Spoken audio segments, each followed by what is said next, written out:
Bom dia a todos. Iniciaremos hoje o nosso vídeo abordando os elementos linguísticos da língua espanhola. Começaremos com o abecedário, com os sinais utilizados para grafar o idioma espanhol. O espanhol é uma língua neolatina.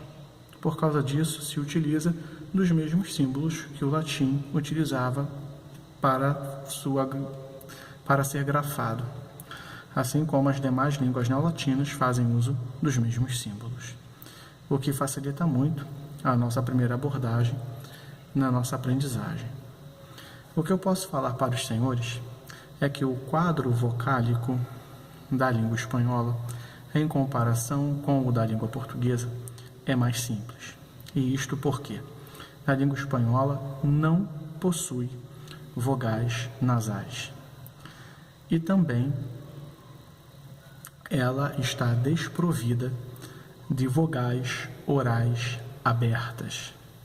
Assim sendo, a língua espanhola é caracterizada pela presença exclusiva de vogais orais fechadas: A, E, I, O, U, além de vogais nasalizadas. Não são vogais nasais, são nasalizadas. Quer dizer que, quando uma vogal oral fechada estiver ao lado de uma consoante nasal, a saber, M, N, N, ela vai absorver um traço de nasalidade. Ela não será nasal, ela vai ser anasalada. É diferente.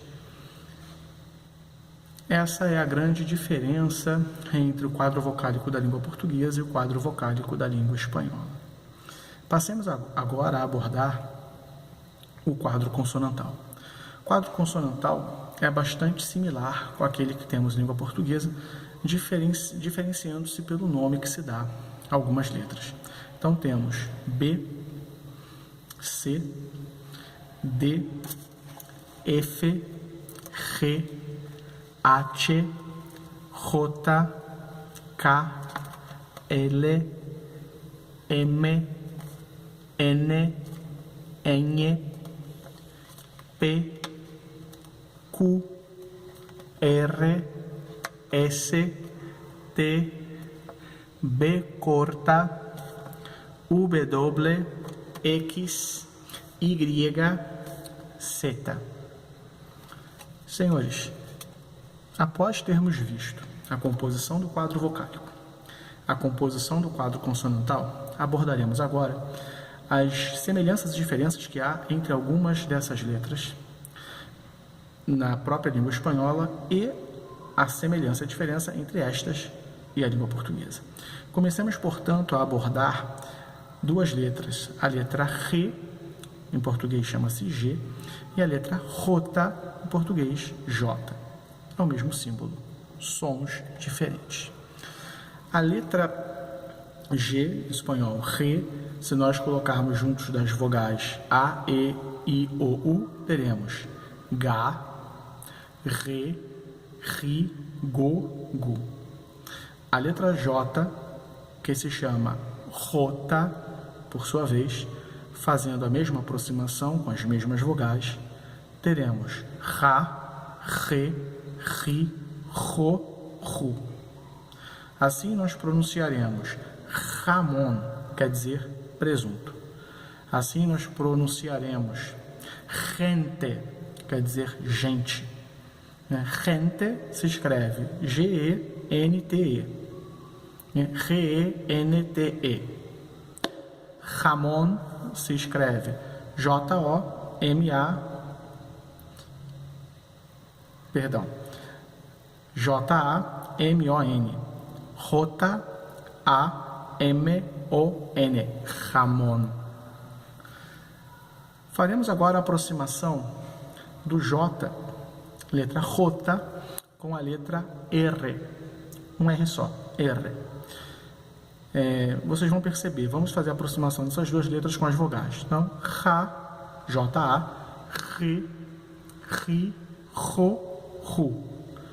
Façamos agora com R, o R, R. Ra, Re, Ri, Ro, Ru.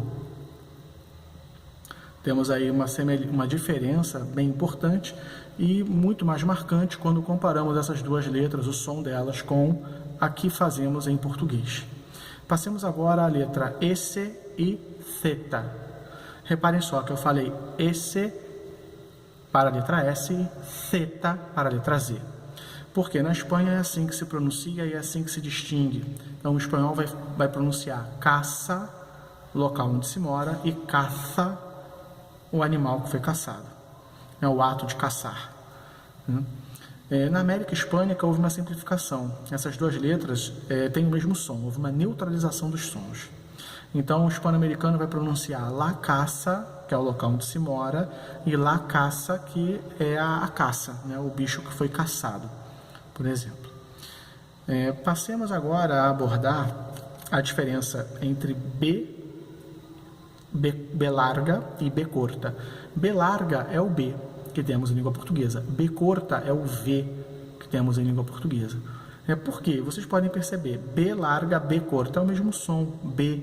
Então você vai pronunciar bueye para boi e vaca para a fêmea do boi, a vaca.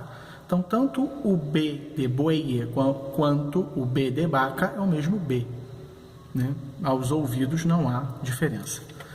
Passemos agora, senhores, aos dígrafos. Em língua espanhola temos alguns dígrafos, assim como em língua portuguesa.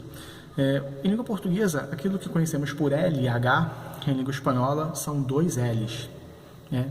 Porque se escreve dois L's. Então, a palavra llave, quer dizer chave em português, se escreve G-A-B corta E, L-L-A-V-E, né? Pronunciando com o som do português. G-A-B corta E. Essa letra, os dois L's, o já, ela também pode ser pronunciada como lhá. Então temos uma diferença, dois sons para uma única letra, que vai caracterizar o quê? Regionalismo, né? Os hispano-americanos das Antilhas, tanto insular quanto continental, provavelmente falarão llave. Um espanhol do norte da península provavelmente falará llave, o mesmo instrumento, aquele que você usa para abrir a porta, nada mais. O outro dígrafo é o que conhecemos em língua portuguesa como CH, que em língua espanhola é o che, né? Então a palavra chico, quer dizer pequeno, ou sinônimo de menino, é como temos. E por fim temos também o dígrafo R-doble, que seriam os dois R's.